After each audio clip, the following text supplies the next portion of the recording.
पालेभाज्यांची किंमत आता कमी झाली. आपण रिहायड्रेट करून ते परत जास्त कॉस्टिंगला किंवा जशी बाजारात मागणी आहे तसं आपण ते विकू शकतो. शेतकऱ्यांसाठी चांगलं आहे आणि एखाद्या गृहिणीसाठी बी चांगलं आहे. ते करून ते त्यांचं आर्थिक नियोजन बी करू शकतो. मी एक दीड वर्ष झालं हा तुमचं प्रोडक्ट वापरतोय. माझं ते उत्पन्न ते करतोय. आज आपण आलोय शिरसू फळ इथे. आपले एक जुने कस्टमर आहेत योगेश साहेब. तर आपण एकदा दोन शब्द त्यांच्याकडनं पण ऐकून घेऊ. माहिती मला युट्यूब वरनं मिळाली होती. सोलर बास्केट नाही ना, शेतकऱ्यांसाठी एकदम हा चांगला उपक्रम आहे. त्यांनी मला वर्कशॉपला बोलवलं भेटायला.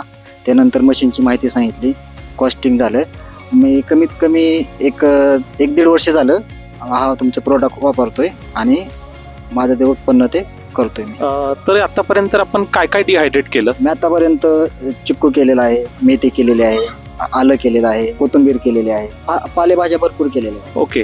आणि मग तुमचं ओव्हरऑल दिनचर्या कशी असते? म्हणजे आपण जॉब करता आणि हे एक साईड बिझनेस पण आहे का आपण फुल टाइम ह्याच्यामध्ये आहात? मी जॉब करतो. खरं तर हे मी माझ्या घरच्यांसाठी करून दिलं. काय ऑर्डर असेल ते आपण भाजीपाला मागवतो आणि तिथनं पुढची प्रोसेस सगळे ते करतात. तो म्हणजे जे कोण आपल्या घरनं ऑपरेट करतात त्यांचा दिवसभरातला साधारण किती वेळ ह्याच्यामध्ये ते गुंतलेले असतात? जास्त वेळ नाही जात सर. एक तास दीड तास जातो.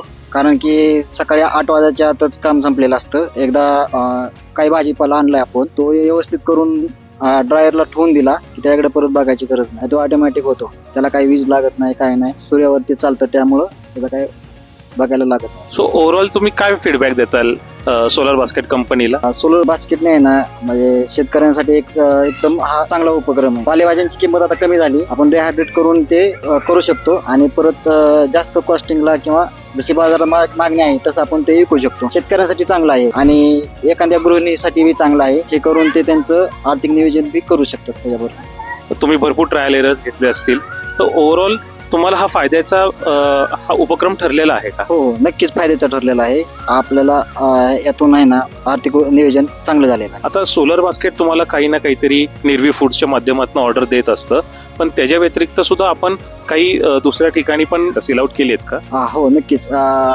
निर्वी फूड्स आम्हाला कंटिन्यू ऑर्डर असतात. आम्ही त्याच ऑर्डर पूर्ण करतो आणि मी ह्याच्यात आहे ना चिक्कू ड्राय केला होता. चिक्कू ड्राय केल्यानंतर तो मी बाहेर विकला होता. मग छान वाटलं तुमच्याशी बोलून. छान त्यांनी आपल्याला माहिती दिली आणि एक जेन्युइन फीडबॅक मिळाला आपल्या सोलर बास्केटला. थँक्यू.